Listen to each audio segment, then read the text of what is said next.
What up, players? It's Warboss Tay up in this mug. Hope you're doing well out there. Today we're taking a look at the Knights on Foot by the Highland Miniatures game, and it's for the Sunland Empire faction.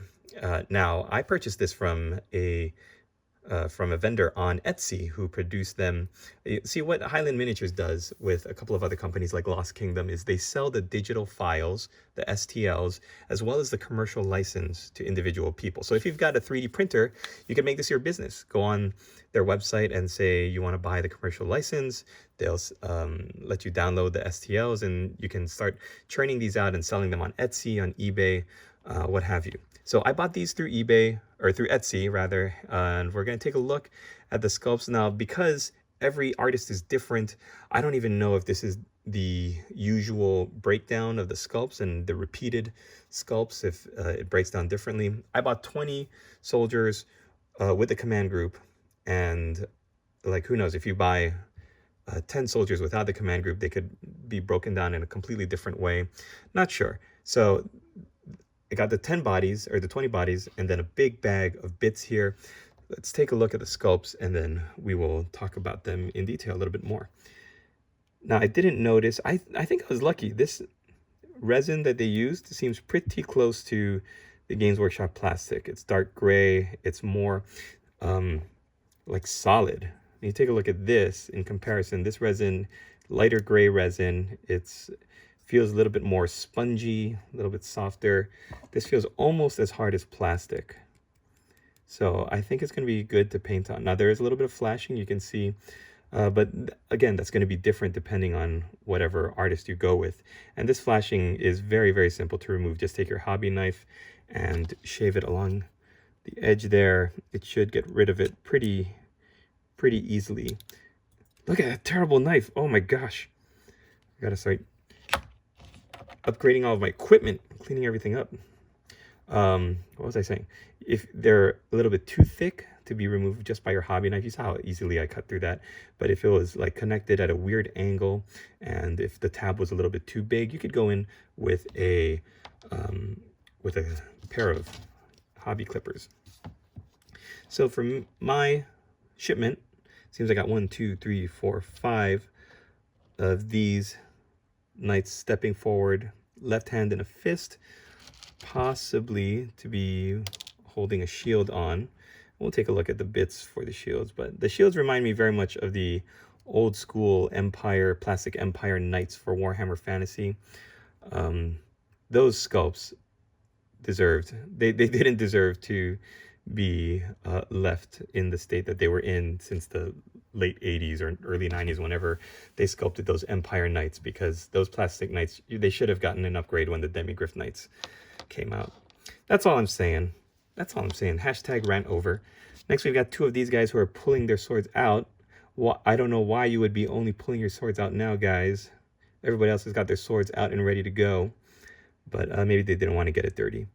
I like how the sculpt has like little bandages or straps around them. They've got these sashes across the armor plates. The models look really nice. The fact that they were able to get the layers on is really good. And I like the armor, the design of the armor with the neck guard along the left there. Really good. So you got 2 of those, 3 of these, and 2 of these. So one sculpt with the arm up, casually holding that 2-handed sword just over the shoulder. And then the other one with the sword down at the side. They've all got those sashes across them. That's good. It allows you to paint a little splash of color, which is good. And you've got these 2 sculpts here, just stretching it out. Stretch out that back. Oof. You gotta put your stretches in, boys, before you do any strenuous monster slaying. Stretch it out. And then 2 of these sculpts here. One of these swords was really, really bent. I took it out and I said, oh my, that is not good. So I'm gonna have to take that into a little bit of hot water. Hey guys, if you don't know, if you're a new hobbyist and you're just nobody told you this, you can bend resin, not plastic, but if you're ordering resin pieces like from Etsy, or if you've got a old school bought on eBay and now you're just unboxing it, model made out of fine cast, then you can bend it. Just take some hot water, not boiling. Don't boil the water or else your piece might break and just completely melt away completely. But you want to take some hot water and put it in a cup. Then take your whatever piece is bent and just dip it in the hot water for a couple of seconds. And when you pull it out, then the resin should be nice and malleable, and just easily bend it back to where it should be. Hold it there for a couple of seconds, and then that should set it to rights. As it cools and dries off, then the resin should set in the angle you want it to. So that's what I'm planning on doing with this fellow here. Let's straighten up that sword. I don't know why in this bag of soldiers there was like one decorative resin base piece. I don't even know if this is going to come with every single order, like just kind of random. So I don't know, maybe it will, maybe it won't. Let's take a look at the command group. We've got a standard. Oh man, isn't this great? Isn't this just fantastic? He's holding the standard, so it's not going to be easy to paint, but I think what I could do is paint it like quartered, and then just maybe hold off on a design, because look at those folds. Those are going to be heavy to paint any kind of design around. It might just need to be a quartered pattern. That's my only problem with this unit here so far. That design is not fun. Then you've got a trumpeter. I like the little strip of cloth. See, just like the paper that the Victus Village Guard was reading, sitting on the stool, the one that I unboxed a little bit ago. This cloth looks like it's flowing in the breeze. It looks like it's naturally flowing. If you look at the Games Workshop cloth for the trumpet, like the similar, almost exact same concept, there's a trumpet with a little bit of cloth at the bottom blowing in the breeze. It looks just like like I don't know, like a block of wood with a little bit of bend to it. It does not look natural at all. This looks like cloth blowing in the breeze. And he's got those poofy sleeves that I love. Oh, just beautiful. Beautiful. It's going to be so great. In the Old World game coming up, I'm going to just love playing these knights on foot. I think they mentioned that there's going to be knights on foot in the game. But what do I know? They also mentioned that Kislev was going to be a faction, so who can say? Look at that plumage. Oh, glorious. Glorious, this plumage. This is beautiful. Look at the layers to those feathers. They all look like they're doing their own thing, their own length and width, and some are standing straight up and some are bent over. Oh, a little bit of flashing there, so I'm gonna have to scrape that away, clean that up. But this, the plumage, the glorious mustache, this is a man worthy of song. All right, so those are the models. Let's take a look at what we've got here. Interestingly enough, these knights on foot come with lances. Wonder what that's about. So you see lances, you see swords here. Most of the swords look okay. I don't see too many things that need to be bent into place. War hammers with the pick at the back. Oh, this is so great. When the lady boss and I went on a cruise to, I think it was Malta. Well, the cruise was all of like Greece, and we ended up at the Vatican afterwards. But there was one stop in Malta where we went to this museum, and there's just displays and displays of weapons of medieval war, and there's so many. I took as many pictures as I could because we didn't have enough time. Our tour guide was rushing us in and out, and so I remember reading about the warhammer and about how the pick, the back part, was used to just puncture holes in enemy steel plate like this, and they would use the warhammer though just to crush and smash in, make like big dents in the helmets. And so depending on what application you wanted, and I remember thinking it was just a fun design, like for a warhammer to have the hammer part and the back to look like a little pointy bit. But who knew? Design actually has a purpose. I think every military history person right now in my audience is like screaming at me, but I didn't know that. I just thought it looked cool.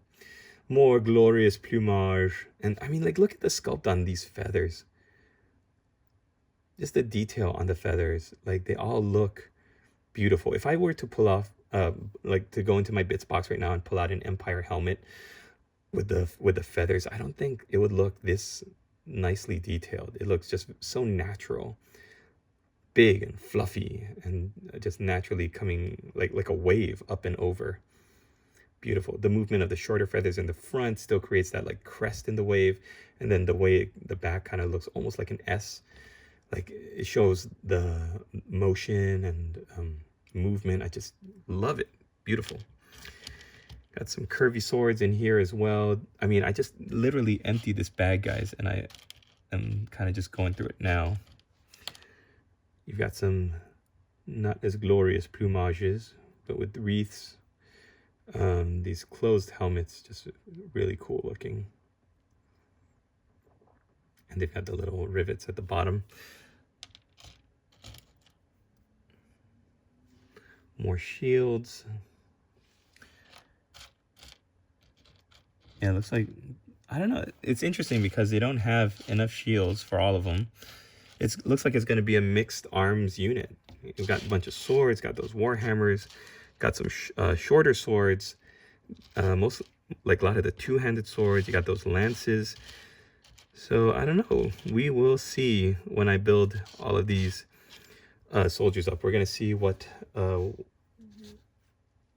like what we get, because it just looks like a random assortment of bits here, but hopefully they all go together, and we're going to build up a glorious unit of foot knights. So check it out if you're interested. I do not have an affiliate link because I guess there are so many different vendors that sell these, but if you are interested in foot knights for your Warhammer games or for your campaigns for D&D, Pathfinder, I have a feeling that if Games Workshop produces rules for foot knights or knights on foot in the old world game, and they come out with a shiny new kit, then those of us who have knights on foot already are already going to be at an advantage, because let me see if I could find the receipt for this, but I'm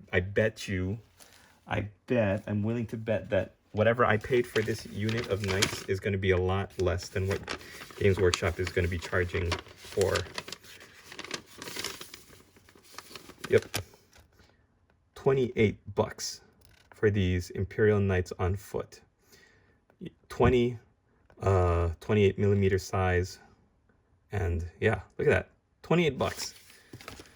So guaranteed Games Workshop, if they sell these guys, it's going to be in a unit of 10, and they're going to charge like $60 for the box. All right, guys, thanks for watching. Hope you enjoyed this video. Are you excited for the upcoming old world game? What armies are you glad to see come back? I mean, I'm really happy Bretonnia is coming back, but my Empire troops are some of my favorite ones, and I really enjoyed painting them up in all of the different city-states. I might do another, like an updated tour of the Empire, since a lot of my paints have been upgraded since the last time I did those videos. Anyways, thanks for watching, guys. Hope you're having a great day. Head on over to the Discord to join us there, and special thanks to my patrons who are going to hopefully be utilizing all of these miniatures when they are playing the Heroes of Hobbiton minigame. And those patrons are Mr. Sprinkle, Mr. Secondaries, Michael Matzi, Pix, Dicey Guy, and Play It Painted. For everybody else, thank you for watching. Hope you have a great day. Laters.